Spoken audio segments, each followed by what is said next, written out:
My dear brothers and sisters, Mis hermanos y hermanas, cuando tenía 12 años, mi familia vivía en Gothenburg, una ciudad costera en el sur de Suecia. Para decirles, es mi hogar y aquí tengo muchos asociados. Nosotros realmente recordamos a este hermano que falleció por el ejemplo que Él nos dio y esta familia tan hermosa que Él tenía, y oramos que reciban las bendiciones más especiales. Hace 50 años atrás asistíamos a la iglesia en una casa grande remodelada. Un domingo mi amigo Stefan, el único otro diácono de la rama, me dio la bienvenida a la iglesia con algo de emoción. Fuimos a un cuarto adjunto a la capilla y él sacó un gran cohete y unos fósforos. En un acto de picardía juvenil, lo tomé y encendí la mecha.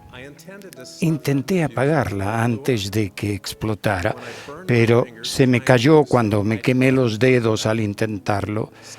Stefan y yo mirábamos con horror cómo ésta seguía ardiendo.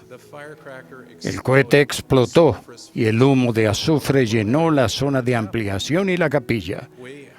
Nos apresuramos a limpiar los restos y abrimos las ventanas para tratar de eliminar el olor, esperando ingenuamente que nadie lo notara. Afortunadamente, nadie resultó lesionado ni hubo daños. Cuando los miembros llegaron a la reunión, sí notaron el intenso olor. Era imposible no notarlo y distrajo la naturaleza sagrada de la reunión. Debido a que solo había 2 diáconos y en lo que podría describirse como un pensamiento de disociación, repartí la Santa Cena, pero no me sentí digno de tomarla. Cuando se me ofreció la bandeja, no tomé el pan ni el agua. Me sentía horrible. Estaba avergonzado y sabía que lo hecho había ofendido a Dios. Después de la reunión, el presidente de la rama, Frank Lemberg, un distinguido hombre mayor de cabello gris, me pidió ir a su oficina.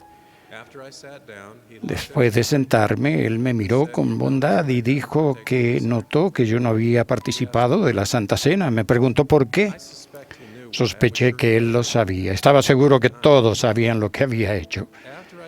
Después de decírselo, me preguntó cómo me sentía. Mientras lloraba, le dije con voz entrecortada que lo sentía y que sabía que había decepcionado a Dios. El presidente Lindbergh abrió un ejemplar desgastado de Doctrinas y Convenios y me pidió que leyera algunos versículos subrayados. Leí lo siguiente en voz alta: He aquí, quien se ha arrepentido de sus pecados es perdonado, y yo, el Señor, no los recuerdo más. Por esto podréis saber si un hombre se arrepiente de sus pecados. He aquí los confesará y los abandonará. Nunca olvidaré la sonrisa compasiva del presidente Lindbergh cuando levanté la vista, luego de haber terminado de leer. Con algo de emoción me dijo que sentía que estaría bien que yo volviera a tomar la Santa Cena. Cuando salí de su oficina sentí un gozo indescriptible. Tal gozo es uno de los resultados inherentes del arrepentimiento.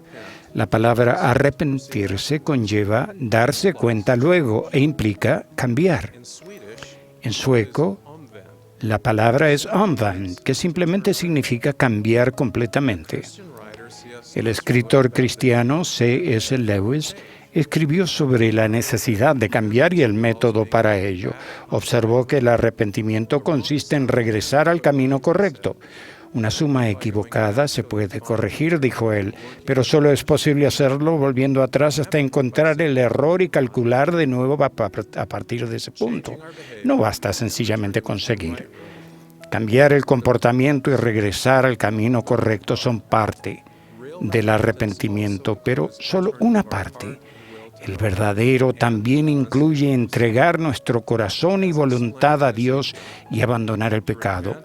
Como se explica en Ezequiel, arrepentirse es volver del pecado, hacer lo que es justo y recto, restituir la prenda y caminar en los estatutos de la vida sin cometer injusticia. Sin embargo, incluso esta es una descripción incompleta. No identifica adecuadamente el poder que hace posible el arrepentimiento, el sacrificio expiatorio de nuestro Salvador.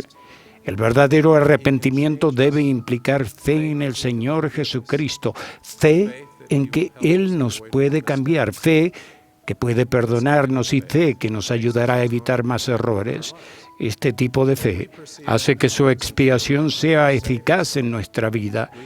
Cuando nos damos cuenta luego y cambiamos completamente con la ayuda del Salvador, podemos sentir esperanza en sus promesas y el gozo del perdón. Sin el Redentor, la esperanza y el gozo inherentes se evaporan y el arrepentimiento llega a ser solo una modificación de conducta lamentable. Pero al ejercer fe en Él, nos hemos convertido en creyentes de su capacidad y disposición de perdonar el pecado.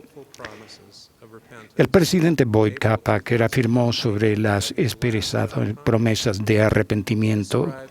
En su última conferencia general, en abril de 2015, describió el poder de la expiación del Salvador para sanar en lo que consideró la síntesis de la sabiduría adquirida en 50 años de servicio apostólico. El presidente Packer dijo: la expiación no deja huellas, rastros. Lo que arregla está arreglado y solo sana, y lo que sana permanece sanado. Él continuó: la expiación, que puede rescatar a cada uno de nosotros, no deja cicatrices. Eso significa que no importa lo que hayamos hecho, ni dónde hayamos estado, ni cómo haya ocurrido. Si verdaderamente nos arrepentimos, el Salvador prometió que lo expiaría, y al hacerlo, queda resuelto. La expiación puede limpiar toda mancha, sin importar cuán difícil sea, ni cuánto haya durado, ni cuántas veces se haya repetido. El alcance de la expiación del Salvador es infinita en amplitud y profundidad, pero nunca se nos impondrá. Como explicó el profeta Ley, luego que estemos suficientemente instruidos para discernir el bien del mal, somos libres para escoger la libertad y la vida eterna por medio del gran mediador de todos los hombres, o escoger la cautividad y la muerte. En otras palabras, el arrepentimiento es una elección. Podemos tomar, y a veces tomamos, diferentes decisiones. Tales decisiones tal vez no parezcan incorrectas, pero nos impiden llegar a arrepentirnos de verdad y detienen nuestra búsqueda del verdadero arrepentimiento. Por ejemplo, podemos elegir culpar a los demás. A los 12 años en Gothenburg podía haber culpado a Stefan. Al fin y al cabo, él fue quien trajo el cohete y los fósforos a la iglesia. Pero culpar a los demás, incluso si es razonable, nos permite justificar nuestro comportamiento. Al hacerlo, traspasamos a los demás la responsabilidad de nuestras acciones. Cuando se traspasa la responsabilidad, minimizamos tanto la necesidad como la capacidad de actuar. Nos convertimos en las víctimas desafortunadas en lugar de ser agentes capaces de actuar de forma independiente. Otra elección que impide el arrepentimiento es minimizar nuestros errores. En el incidente del cohete en Gothenburg, nadie resultó herido, no ocurrió daño permanente en la reunión cuando se llevó a cabo. Hubiera sido más fácil que no existía razón para arrepentirse, pero minimizar nuestros errores, incluso si se nos advierten consecuencias inmediatas, elimina la motivación de cambiar. Esa manera de pensar impide que veamos que nuestros errores y pecados tienen consecuencias eternas. Incluso otra manera es creer que nuestros pecados no importan, porque Dios nos ama independientemente de lo que hagamos. Es tentador creer lo que el engañoso Neor enseñó a la gente de Zarahemla, que todo género humano se salvaría en el postrer día y que no tenían por qué temer ni temblar, y al fin todos los hombres tendrían vida eterna. Pero esa idea seductora es falsa. Dios sí nos ama. Sin embargo, a Él le importa lo que hagamos. Nos ha dado directrices claras sobre cómo debemos comportarnos. Los llamamos mandamientos. Su aprobación y nuestra vida eterna dependen de nuestro comportamiento, incluso nuestra disposición de buscar con humildad el arrepentimiento verdadero. Además, nos privamos del verdadero arrepentimiento cuando elegimos separar a Dios de sus mandamientos. Después de todo, si la Santa Cena no fuese sagrada, no importaría que el olor de un cohete perjudicara esa reunión sacramental en Gothenburg. Debemos tener cuidado de ignorar un comportamiento pecaminoso al desautorizar o desestimar la autoría de Dios sobre los mandamientos. El verdadero arrepentimiento requiere que se reconozca la divinidad del Salvador y la veracidad de su obra de los últimos días. En vez de poner excusas, elijamos el arrepentimiento. Mediante el arrepentimiento podemos volvernos en sí como el hijo pródigo en la parábola y reflexionar en la importancia eterna de nuestras acciones. Cuando comprendemos cómo nuestros pecados pueden afectar nuestra felicidad eterna, no solo nos arrepentimos de verdad, sino que nos esforzamos por ser mejores.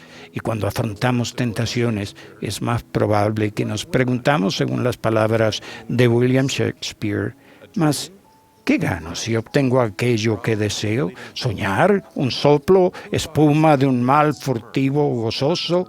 ¿Por gozar un minuto o llorar una semana? ¿O vender la eternidad por lograr algo material? Si hemos perdido de vista la eternidad por ese algo, podemos elegir arrepentirnos.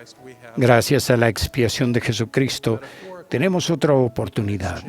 Metafóricamente, podemos cambiar lo material que imprudentemente compramos y recibir de nuevo la esperanza de la eternidad eterna. Como el Salvador explicó, porque he aquí, el Señor vuestro Redentor padeció la muerte en la carne, por tanto, sufrió el dolor de todos los hombres, a fin de que todo hombre pudiese arrepentirse y venir a Él. Jesucristo puede perdonar porque Él pagó el precio por nuestros pecados.